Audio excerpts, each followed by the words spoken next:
여러분 안녕하십니까? 북한에 보내는 영상편지 9편입니다.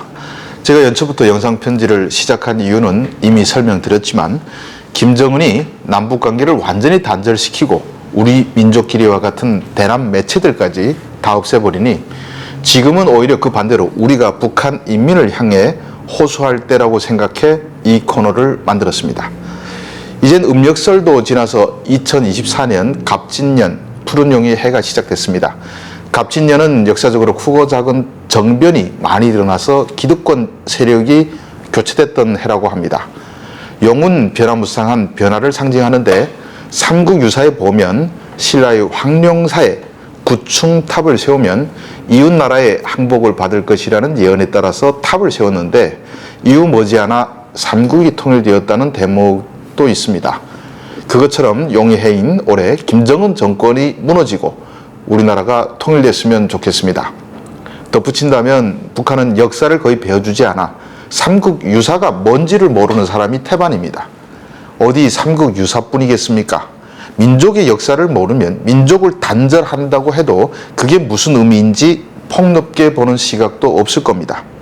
오늘은 제가 북한 인민을 위해 올해 북한에 어떤 앞길이 예고되어 있는지 이야기해 보려고 합니다. 여러분들도 세상이 돌아가는 것을 알고 있어야지 북한 당국의 선전만 믿다 보면 정신적으로도 노예로 길들여지게 될 것입니다. 올해 김정은이 한국과의 관계를 완전히 끝내고 김주애로 이어지는 자신의 왕조를 영원히 이어가려는 야욕을 노골적으로 드러냈습니다. 이건 여러분들도 잘 압니다. 그런데 김정은이 파탄낸 것은 비단 남북관계뿐만이 아닙니다. 북한은 올해부터 생존 전략을 완전히 다시 짰다고 보이는데 남북관계 파탄은 그 정책의 연장선입니다. 무엇이 달라졌을까요? 이를 보려면 역사를 좀 거슬러 올라가 살펴볼 필요가 있습니다. 북한은 1991년 소련이 붕괴되기 전까지 중국과 소련 사이에서 양다리 외교로 생존을 도모했습니다. 어떤 때는 소련이 붙고 어떤 때는 중국에 붙어 자신의 전략적 가치를 내세워 살았습니다. 그런데 소련이 붕괴돼 중국밖에 편이 없게 되니 아주 난감하게 됐습니다. 김일성은 중국을 전혀 신뢰하지 않았습니다. 일제강점기에 중국 공산당한테 당한 기억도 있고 또 1956년 소위 8월 종파 사건 때 중국의 개입으로 권력을 잃을 뻔했던 기억도 있습니다. 그러니 중국 한 곳에 빌붙어 봐야 정치 경제적으로 예속을 당할 수밖에 없다고 판단해 이때부터 북한의 생존 전략을 바꾸었습니다. 즉 미국에 붙어야겠다고 생각한 것입니다. 1990년대 초반부터 북한은 미국과의 수교를 목표로 계속 구애를 펼쳤습니다. 그런데 미국이 말을 잘 듣지 않자 핵도 만들고 카터 전 대통령도 불러들이고 제네바 회담도 여는 등 나름 공을 많이 들였습니다. 그 결과 2000년 10월 올브라이트 당시 미 국무장관이 평양을 방문해 수교에 매우 근접하게 갔습니다. 여러분들은 김정일이 위대해서 미국이 손을 들고 항복했다고 배웠지만 미국이 왜 북한처럼 보잘것없는 나라에 손을 듭니까? 그런데 북한의 시도가 거의 먹히던 즈음에 미국은 부시 대통령으로의 정권 교체가 이루어졌고 9.11 테러까지 터지면서 미국의 관심이 중동으로 옮겨갔습니다. 미국은 이라크 전쟁, 아프간 전쟁 등을 했고 이어 알카에다, IS와 같은 잔인한 테러 단체와도 싸우느라 북한에 관심을 둘 겨를이 별로 없었습니다. 그러다가 이런 문제들이 다 정리돼서 한숨 돌린 뒤에 다시 북한에 관심을 보였습니다. 이런 흐름의 연장선에서 2018년 싱가포르 북미 회담, 2019년 하노이 북미 정상회담이 열렸습니다. 회담이 열리기 전 김정은은 기고만장했죠. 싱가포르 정상회담 때 노동신문에 싱가포르 사진들로 도배됐던 것을 기억하실 겁니다. 하지만 김정은의 도전은 실패했고 하노이 회담에서 아무런 대가도 얻지 못했습니다.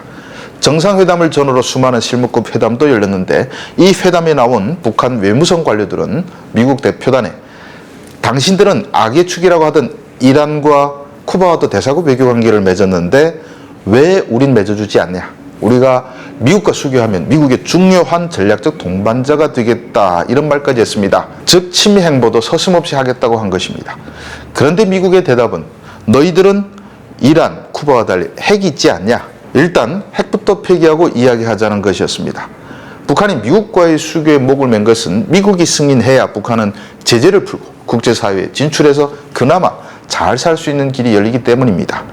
지금처럼 핵무기 개발 때문에 제재를 받는 한 북한의 미래는 파멸이 예고되어 있을 뿐임을 본인들도 잘 알기 때문입니다. 하지만 30여 년의 끈질긴 시도는 끝내 결실을 맺지 못했습니다.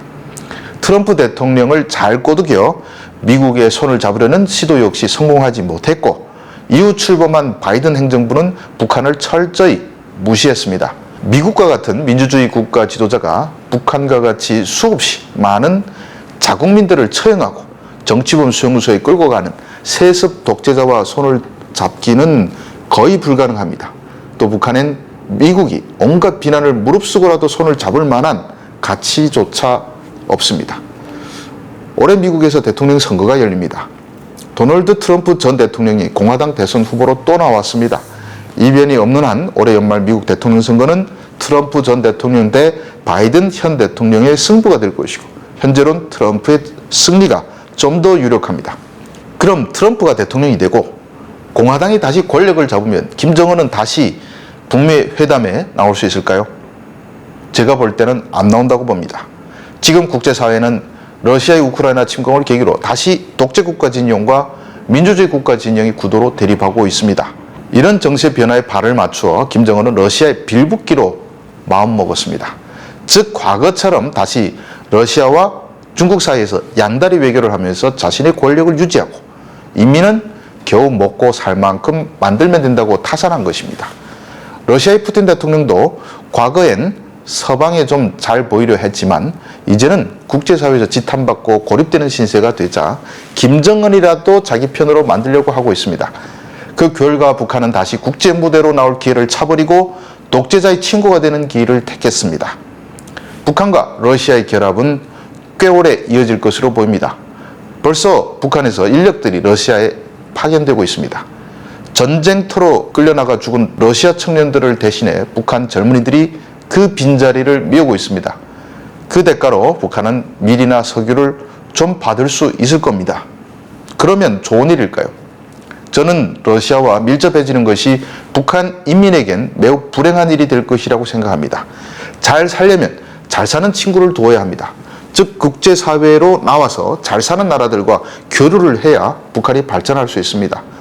같은 민족인 대한민국만 해도 러시아와 국력이 비슷하고 1인당 GDP는 거의 3배나 더 높습니다. 거기다 러시아는 전쟁을 계속 치를수록 나라가 피폐해집니다. 한국과 미국 등 잘 사는 선진국을 등지고 가난한 러시아의 앞잡이로 살아야 얼마나 더 잘 살겠습니까? 인민 생활에 관심도 없는 김정은은 자신의 독재 권력 유지를 위해 북한의 미래를 계속 가난한 방향으로 몰고 가고 있습니다. 새해에도 북한 인민의 앞길은 여전히 암울합니다. 결국 여러분들이 잘 살려면 김정은 체제가 붕괴되는 것밖에 답이 없다는 것을 새해 다시금 깨닫기를 바랍니다. 시청해 주셔서 감사합니다.